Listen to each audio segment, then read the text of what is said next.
کچھ سازش یا کچھ ایسی چیزیں جو ایک حقوق کے نام پہ کی جا رہی ہیں وہ لوگ ایکسپوز ہو رہے ہیں. کل ایک آڈیو بھی آئی ہے، اس کا بھی اس پر انویسٹیگیشن جاری ہے. بالکل اس میں لوگوں کی جان و مال کے تحفظ کے لیے سارے اقدامات کیے جا رہے ہیں.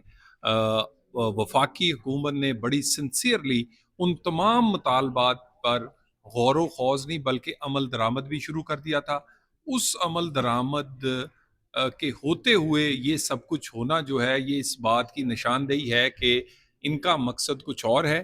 مجھے یہ بتائیے، کشمیریوں کا جو حق ہے، کشمیریوں کا جو رائٹ ہے کہ وہ لیجسلیشن کر سکیں، کیا یہ کشمیریوں کے رائٹ آف لیجسلیشن کو ختم کر کے کسی اور کو دینا چاہتے ہیں؟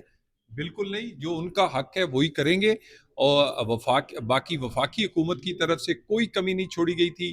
موجودہ صورتحال میں راولا کوٹ ہو دوسرا ہو، بالکل ہر چیز ان کنٹرول ہے.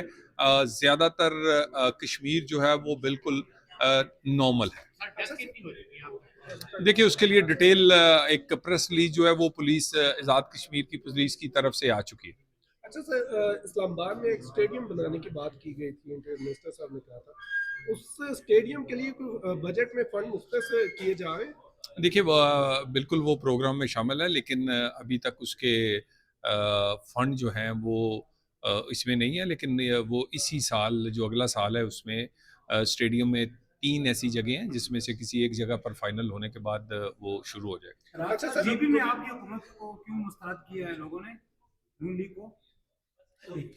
یار اچھے بھلے ووٹ ملے ہیں. دیکھیں بات یہ ہے، مجھے اب یہ بتائیے کہ اب وہ جو کہتے تھے کہ الیکشن جی چھینا جائے گا، یہ فارم 47 ہوگا، 45 ہوگا، پوچھیں الیکشن کیسا ہوا ہے. اور اس الیکشن کے رزلٹ کو سب لوگوں نے تسلیم کیا ہے. باہر آ کے آپ کے کیمروں کے سامنے کوئی میں نہ مانوں تو اور بات ہے. باقی ان لوگوں کی مرضی ہے کہ انہوں نے کس کو ووٹ دیا.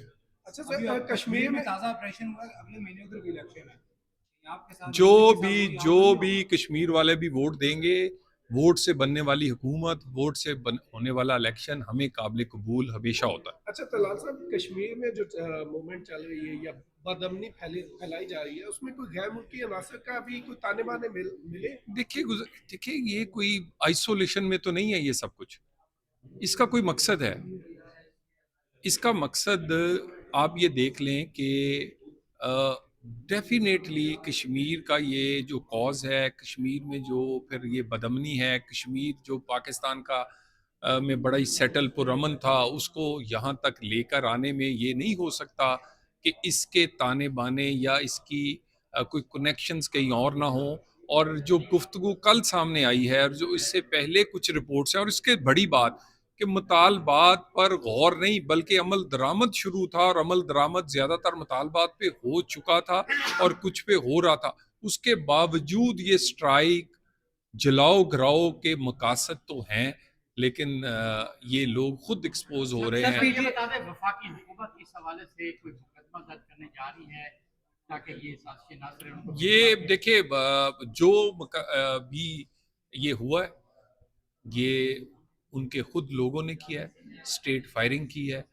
ان کے مقدمات اسی ایکشن کمیٹی کے لوگوں پر ہی بنتے ہیں اور کشمیر والوں کو انہی پر دینے چاہیے کیونکہ وہی اس کے مجرم ہیں. پی ٹی آئی والے کہتے ہیں کہ بانی پی ٹی آئی سے ملاقات نہیں کروائی جا رہی، ملاقاتیں کب بحال ہوں گی آپ کا سمجھ؟ میرا خیال ہے شکر کریں ایک آدھ ایجنڈا ان کے پاس ہے، باقی تو ختم ہو گئے ہیں. وہ پہلے ایک سونامی آنا تھا، پھر اس کے بعد انقلاب آنا تھا، پھر اس کے بعد لاک ڈاؤن کرنا تھا، پھر پاکستان جیم کرنا تھا، پھر اسمبلیاں توڑ کے آئی ایم ایف کو خط لکھ کے پاکستان کو معاشی طور پر انہوں نے کیا کہتے ہیں بینکرپٹ کرنا تھا. اب کچھ نہیں ہوا. اب ایک ہمدردی کارڈ اور ملاقات کارڈ رہ گیا ہے. وہ ہمدردی کارڈ کے پیچھے پوری سیاست چل رہی ہے.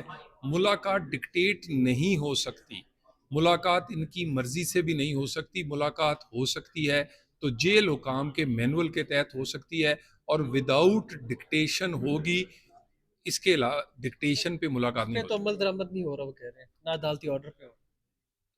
میرا خیال ہے عدالت نے تو ہمیشہ سیٹسفیکشن کا اظہار کیا ہے جو کہ ان کو وہاں سہولتیں دی گئی ہیں، اور جو باقی سارے معاملات ہیں عدالتوں میں یہ بڑی دفعہ گئے ہیں، عدالتوں نے سیٹسفیکشن کا اظہار کیا. ویسے بھی جس عیاشی سے وہ اندر رہ رہے ہیں اور جیسی جیسی سہولتیں انہیں اندر ہیں، وہ